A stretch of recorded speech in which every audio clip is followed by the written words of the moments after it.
त्यांच्यावरती काही अन्याय होतो आहे म्हणून त्या भागातले आमचे नगरसेवक केशव पोरजे यांनी शेतकऱ्यांना भेटायचं आहे म्हणून मला सांगितलं आणि त्यानुसार या सगळे शेतकरी आणि हा महिला वर्ग मोठ्या प्रमाणात आला.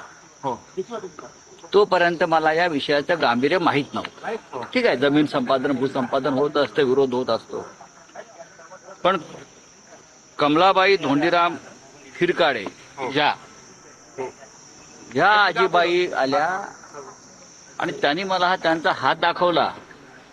हा त्यावेळेला इतर महिला भगिनी सगळ्या त्यांनी त्यांच्या अंगावरचे, हातावरचे, पाठीवरचे मारहाणीचे काळे निळे जे व्रण आहेत ते दाखवल्यावरती मी इतका अस्वस्थ झालो की काय केलं, कोणी केलंय. त्यांनी पवन दत्ता या अधिकाऱ्याचं नाव घेऊन सांगितलं आणि व्हिडिओ दाखवले. त्याच्या हातात काठी आहे आणि तो दादागिरी करतो आहे. महिलांना, पुरुषांना जमिनी ताब्यात घेण्यासाठी सरकारने जबरदस्ती करतो आणि ज्या पद्धतीने मारहाण झाली त्यानंतर मी ताबडतोब पवन दत्तांना फोन केला. म्हटले काय चाललंय, तुम्हाला मारण्याचा अधिकार दिला कोणी?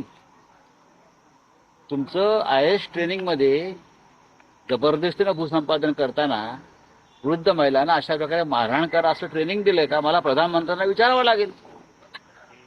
आम्ही येतो तिकडे भेटायला. दत्ता गायकवाड, वसंत गीते यांच्या लिडरशिप खाली एक डेलिगेशन गेलं. चर्चा सुरू असताना ते महाशय पळून गेले. ताबडतोब मी इथे आलो. म्हटलं चला जिल्हाधिकाऱ्यांकडे जाऊ. जिल्हाधिकारी दिवसा बैठकीला गेले. आम्ही थांबलो, वाट पाहिली तासभर.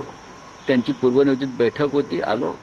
दरम्यानच्या काळात मला महसूल मंत्री चंद्रशेखर बावनकुळे यांचा फोन आला. आपल्या माध्यमातून त्यांनी हे सगळं प्रकरण पाहिलं आणि त्यांनीही त्या संदर्भामध्ये चिंता व्यक्त केली.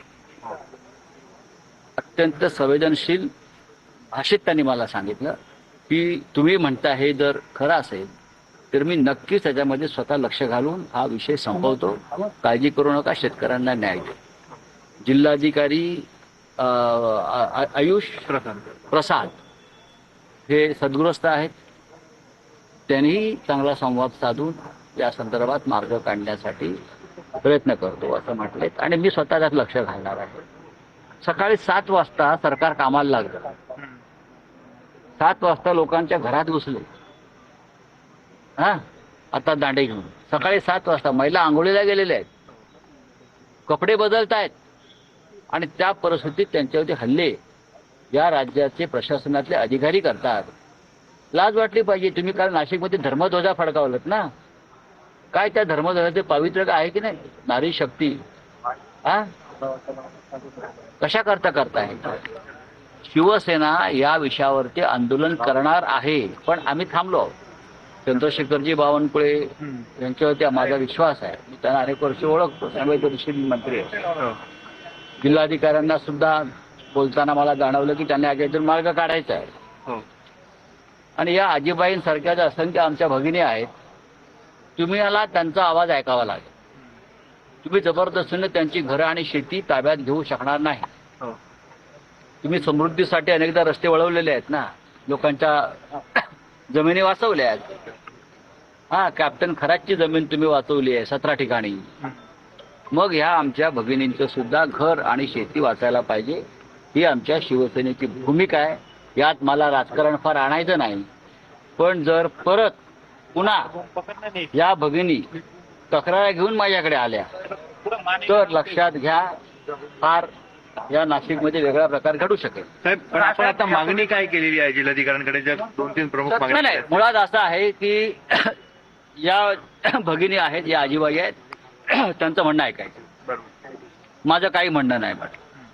त्यांचं म्हणणं पूर्ण ऐकायचं. त्यांना जे हवं आहे ते त्यांची जमीन सोडणार नाहीत.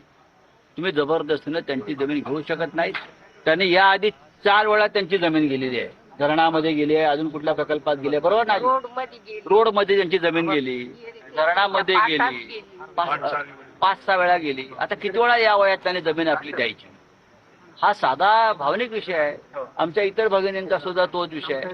तुम्ही अलाइनमेंट बदलायचं आहे आणि हे जे अधिकारी आहेत पवन दत्ता, त्यांच्यावर तुम्ही त्यांना शोकवास दिली आहे.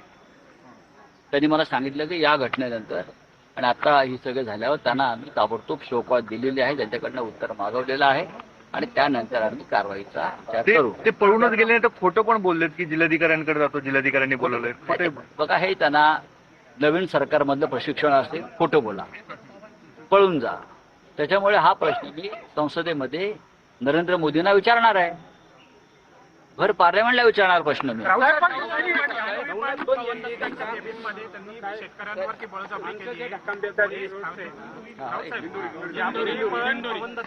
दिंडोरीमध्ये कोण प्रांत आहेत? दिंडोरीमध्ये सुद्धा हा प्रकार कोणीतरी आप्पासाहेब शिंदे नावाचे अधिकारी आहेत.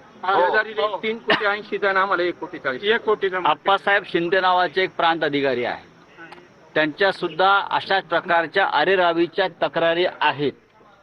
मी दिंडोरीत जाणार आहे हे पण सांगतो. ते बोलून म्हणते तुम्हाला कोर्टात जायचं, कोर्टात मी दिंडोरीत जाणार आहे. माझं पुढल्या आठवड्यामध्ये बावनकुळ्यांशी माननीय मंत्री, महसूल मंत्री त्यांच्याशी या विषयावर चर्चा होणार आहे. पाहू ना, हा महाराष्ट्र यायचा नाही, महाराष्ट्रात राहायचा ना. आप्पा शिंदेला बघू ना, सरकार येतात, सरकार जातात. शेजारी मार्केट 3 मी सांगितलंय, सरकार येतं, सरकारी जातात. अधिकाऱ्यांनी न्यायानं काम करावं. दत्ता यांनी त्यांच्या दालनामध्ये आम्हाला फक्त 10 दिवसाची मुदत, 10 तारखेची मुदत देईल. आम्ही कायद्याने ते करू.